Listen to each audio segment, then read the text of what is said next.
On se retrouve aujourd'hui dans cette nouvelle vidéo pour faire le budget prévisionnel pour le mois de mars. Et on se retrouve tout de suite. Comme je vous le disais, c'est le moment de faire le budget prévisionnel pour le mois de mars. Et oui, vous n'avez pas vu la vidéo bilan de la semaine 3 de février, là, samedi, parce que j'étais malade. J'ai passé mon week-end au lit, je me suis attrapée un gros rhume, donc voilà, donc vous pouvez peut-être entendre, j'ai une voix un petit peu nasillarde, mais bon là ça va un petit peu mieux, donc j'en profite voilà, pour faire ce budget prévisionnel, et normalement les vidéos vont reprendre le cours normal là à partir d'aujourd'hui, et puis vous aurez le bilan de la semaine et du mois ce week-end, voilà. Donc budget prévisionnel de mars, il va y avoir des petits changements. Ça va être encore un mois assez serré. Et puis, je démarre le mois avec un découvert parce que j'ai craqué au mois de février. Donc vous verrez voilà, le détail dans le bilan, mais je vous avais dit que c'était difficile pour moi, je pensais que j'allais craquer, j'ai craqué, voilà, mais je vous expliquerai tout ça ce week-end. Bon, allez, donc on va faire ce petit budget.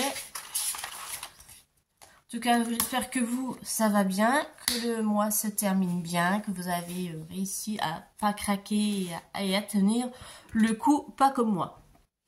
Et il y a Senko qui s'invite, hop, voilà. Alors, c'est parti. Donc, budget pour mars.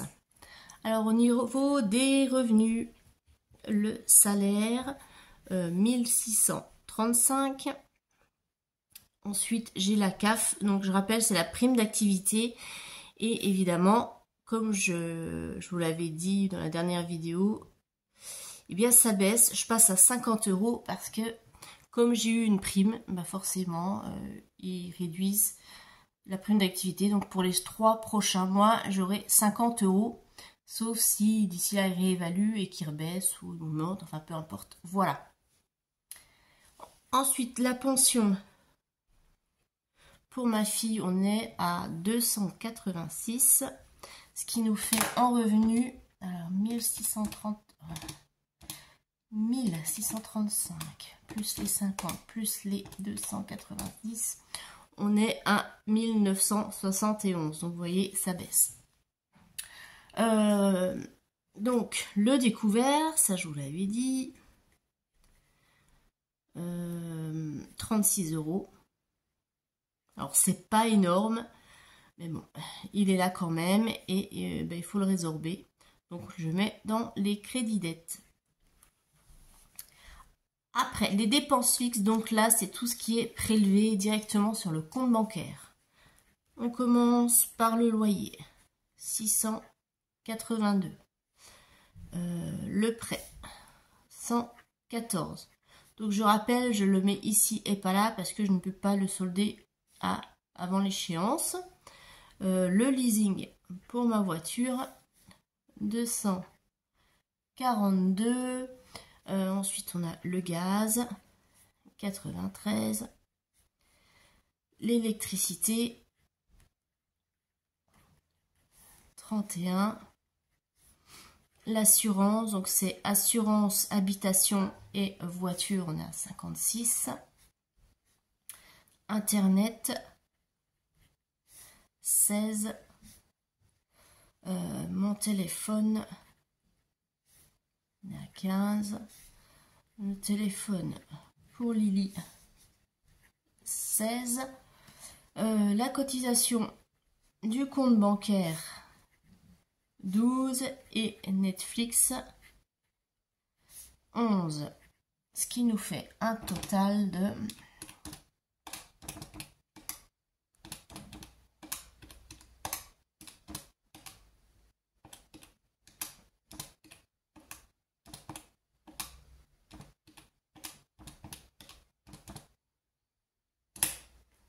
1288.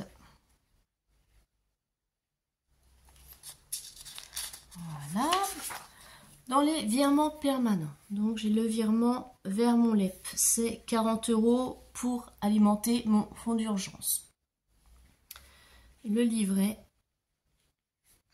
10 €, ça c'est pour ma prévoyance décès, ce qui nous fait 50 €. Dans les dépenses variables, alors le carburant, on est à 50 € pour le mois. Donc ça, je rappelle, je le paye en carte bancaire, c'est pour ça qu'il n'est pas ici. Consultation. Donc là, je mets que la part qui n'est pas prise en charge par la CPAM et la mutuelle. Et du péage, 20 €. Ce qui nous fait un total de 50 plus 25 plus 20, 95 €. Pour mes enveloppes, alors on a les courses. Là je mets un petit peu moins parce que comme ma fille est en vacances la semaine prochaine là chez son papa, je vais faire un petit peu moins de courses, donc je descends à 300 €. L'enveloppe d'hiver, je rappelle, c'est mon mini fonds d'urgence pour le mois. Comme ça, si j'ai pas assez dans une catégorie, je pioche dedans. L'enveloppe loisir, 20 €. L'argent de poche, 10 €. Et l'enveloppe pour moi, pour me faire un petit resto avec les copines ou autres, 20 €.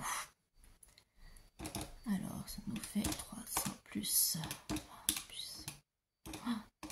10 plus 20, 370. Et maintenant, on va regarder combien il me reste pour répartir dans mes épargnes. Alors, mes revenus, moins mon découvert, moins mes charges, moins les 50, moins 95. Hop, ce qui nous fait 132. 132. Donc, 130 € à mettre dans les épargnes. Alors, on va commencer comme d'habitude par le train. 40 €. L'enveloppe Noël.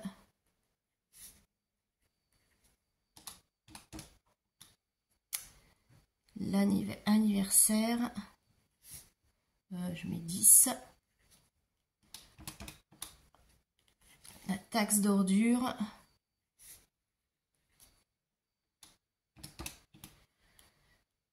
Amazon.